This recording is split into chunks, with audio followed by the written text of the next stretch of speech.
James 1:3 says that the testing of our faith produces perseverance. That word perseverance has the idea of remaining under. That's the literal translation. The word is used many different ways in the ancient Greek world. One of the ways is animals might, bear under a load for a long period of time, and that's a word that James borrows here for persevering. So the Christian life here is a marathon. It's not a sprint. It's easy to get out of the block and sprint in your relationship with God. I have found, and many of us have found, it's hard to do that over a long period of time, especially your entire life. And so that raises the two questions. What what pulls us away from God? What tends to do that? And what are some ways that we can run that race with patience and persevere? Well, this brings up the book of Hebrews, because Hebrews is a book that talks about both of these extensively. First, what's pulling people away from God in Hebrews is suffering that's come into their lives, presumably in the form of persecution. Now, that's not the only thing that pulls people away from God.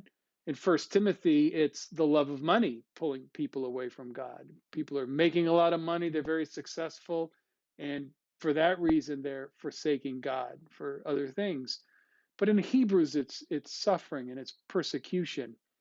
And presumably, if you'd kind of read between the lines, people are pulling away from God in the church, and that discourages the rest of the church.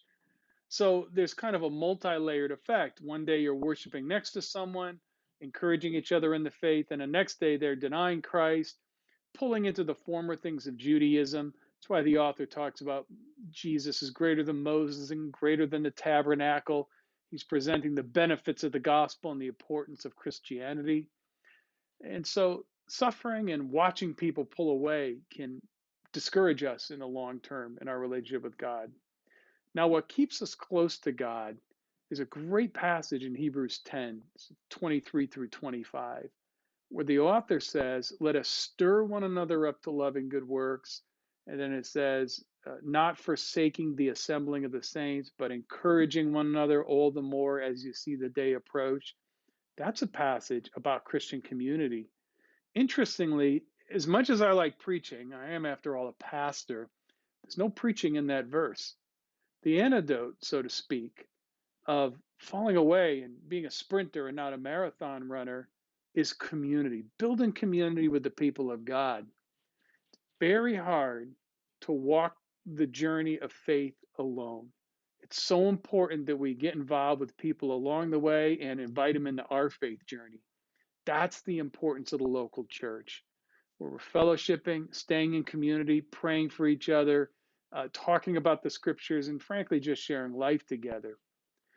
Right now, with the potential pandemic, a lot of us are finding ourselves quarantined. I'm here in my home in my office working. I'm sure you're in your home doing something similar.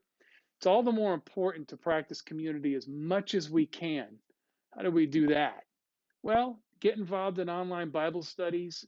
Could be with Ridgefield Baptist Church. We'd love to have you join ours. We're doing the book of James. Please join us with the online streaming of services. But beyond that, connect with each other. Have a Zoom meeting. Share some verses. Email each other and pray for each other. Very important that we practice Hebrews 10, 23 through 25, not just when things are well and we can go to the building and meet together, because the church is not the building. It's the people of God and it's the community of God. And so let's run the race with patience, persevering, as James encourages us to do.